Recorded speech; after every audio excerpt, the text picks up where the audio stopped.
オタクに害はないってことを知らしめてやりゃいい。オタクに害はない？ああ、そうとも。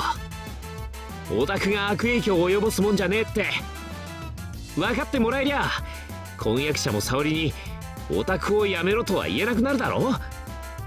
確かにそうかもしれませんが、しかしそんなに簡単に行くわけないでござるよ。なあ、どうしてそんなに弱気なんだ。それを拙者に聞くのでござるか？聞いちゃ悪いのか？京介氏だって本当は分かっているのでござろう。拙者はオタクである自分を肯定しております。しかし世の中にはアニメや漫画などのサブカルチャーを害のあるものとして受け止められない方もいるのでござる。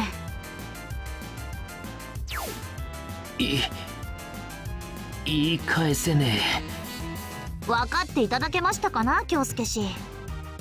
京介氏だって最初我々の文化に触れて戸惑ったはずでござる。それは否定しない。でも諦めちゃダメだ。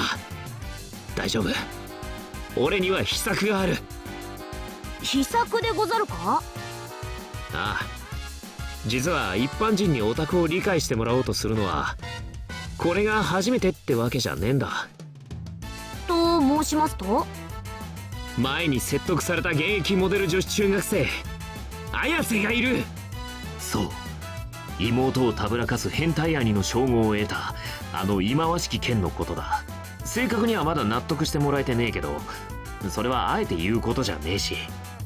女子中学生、ガードが硬そうなところではありますな。しかし今回は大人の男性が相手ですぞ。大人がどうした？男がどうした？綾瀬だけじゃねえ、頑固者のうちの親父にだって霧野のオタク趣味を認めさせることはできたんだ。それはキリリン氏の今までのたゆまぬ努力もあってのことではないのでござるか？いえ、ただの推察にしか過ぎませんが。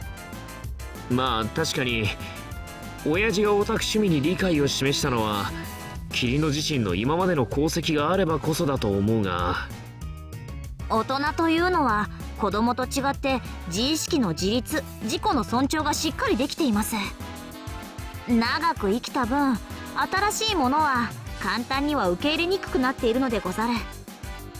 だからオタクは受け入れられないと？わかりません。ですが賢い人だからこそ新たな文化に触れるのは慎重になるとは思いますぞ。中学生は所詮中学生、単なる心変わりをしたのではござらぬか？たとえ本音がどうであれ、友人や家族などの周囲の影響を受けやすいものでござる。キリリン氏のご友人も仲の良い友人のために自分を曲げたのではござらんか？その通りだ。霧野だって表と裏の顔を使い分けてる。それは表の友達がオタクを嫌悪しているからだ。ですから理屈でガチガチに固まった大人を相手にするのは言ってみれば負け戦も同然でござるよ。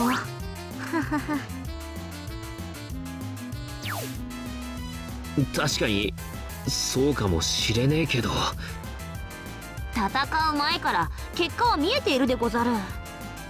待て、せめて話だけでも聞いてくれよな。この通りだ。